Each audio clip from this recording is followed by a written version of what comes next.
beras, suasana miris terlihat saat masyarakat rela antre berjam-jam hanya untuk mendapatkan 5 kg beras. Sementara di Bandung dan harga beras di sejumlah wilayah di Indonesia terus mengalami kenaikan. Harga beras di Indonesia sedang melonjak pesat.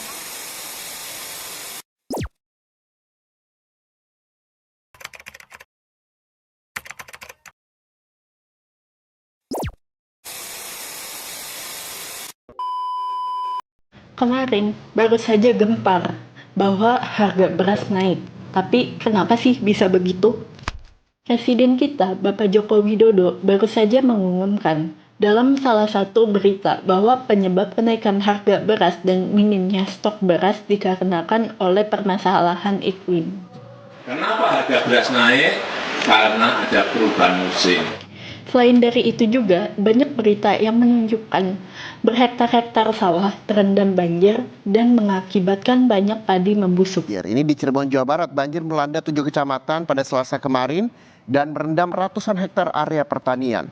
Banjir yang tak surut lebih dari 3 hari membuat padi yang baru ditanami busuk, sehingga petani merugi hingga ratusan juta rupiah.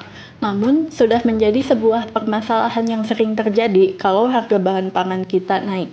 Tidak hanya beras, ada juga bawang merah. Saudara, harga bawang merah di pasar Badung, Bali terus terpantau naik. Dan harga cabai meningkat. Harga cabai di pasar tradisional di Kabupaten Bangli, Bali mengalami kenaikan harga yang cukup signifikan. Stok pangan kita masih sangat bergantung pada kondisi iklim. Bagaimana kita bisa mengatasi permasalahan tersebut? Bagaimana agar stok pangan kita tetap terjaga? Setelah kami merenungkan permasalahan tersebut, muncullah sebuah solusi, yaitu penerapan teknologi dan AI pada sistem pertanian vertikal.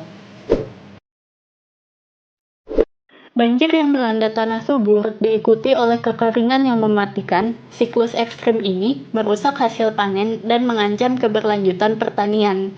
Tanaman yang layu dan tanah yang retak adalah pemandangan umum.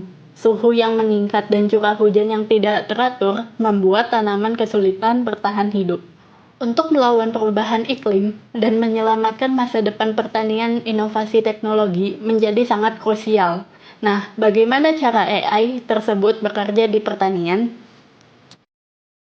Dimulai dari pengumpulan data, berbagai sensor diletakkan di pertanian untuk memperoleh data pada tanaman dan lingkungan. Sensor berfungsi mendeteksi perubahan dalaman lingkungan sekitar, seperti sensor cuaca untuk memantau kondisi cuaca dengan memberi informasi yang akurat.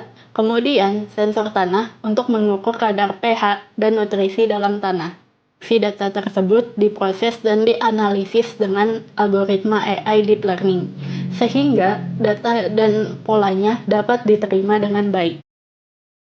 AI tidak hanya mengolah data, tapi juga memberikan wawasan yang mendalam terkait tanaman. Dapat menganalisis penyakit yang terdapat pada tanaman, memodelkan bentuk dan kondisi tanaman dengan sistem IoT integrasi. Melakukan pemodelan iklim, memprediksi pertumbuhan tanaman. Dengan demikian, petani memiliki informasi yang tepat untuk membuat keputusan yang cerdas, sehingga mengurangi risiko terjadinya kegagalan panen. Namun, kecerdasan buatan tidak berhenti di sana. Ketika drone ini terbang di atas lahan pertanian, bukan hanya sekedar memotret pemandangan, tetapi juga menganalisis data secara real-time menggunakan kecerdasan buatan. Dengan bantuan AI, drone ini dapat mengidentifikasi masalah tanaman seperti penyakit atau kurangnya nutrisi sebelum mereka menjadi masalah yang lebih besar. Memonitor tanaman secara real-time membantu petani dalam mengambil tindakan yang diperlukan dengan cepat dan tepat.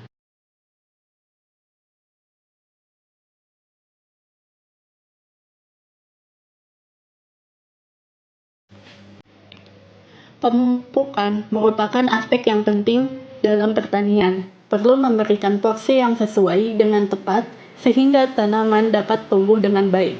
Penyiraman sering dilakukan petani, merupakan pekerjaan berulang dan sering yang melelahkan bagi petani.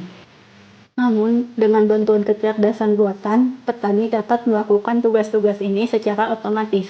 AI membantu menentukan waktu yang tepat dan memberikan porsi yang sesuai, membuat hidup petani lebih mudah dan hasil panen yang lebih baik. Di era modern ini, teknologi robotika dan kecerdasan buatan telah merevolusi industri pertanian.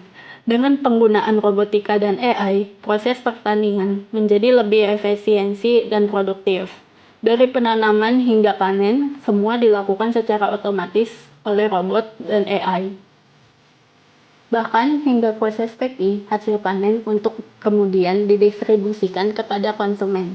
Hasilnya, pertanian yang lebih efisien, tanaman yang lebih sehat, dan hasil panen yang melimpah.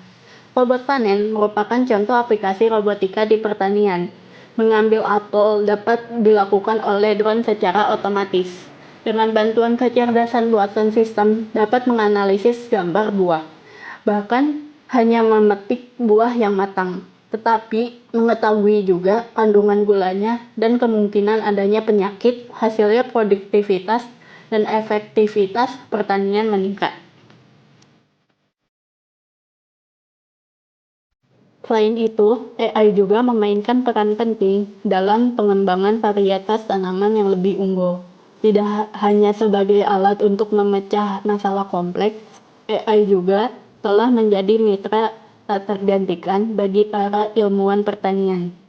Dengan kemampuannya untuk menganalisis data secara massal, kecerdasan buatan membantu para peneliti dalam memahami genomik tanaman, memetakan sifat-sifat yang diinginkan, dan mempercepat proses pemuliaan tanaman. AI membantu para peneliti dalam memahami karakteristik genetik yang menghasilkan tanaman yang lebih tahan terhadap hama, penyakit, dan kondisi lingkungan yang ekstrim. Teknologi AI membantu menyumbang pada ketahanan pangan global dan menjaga kelestarian serta kualitas tanaman.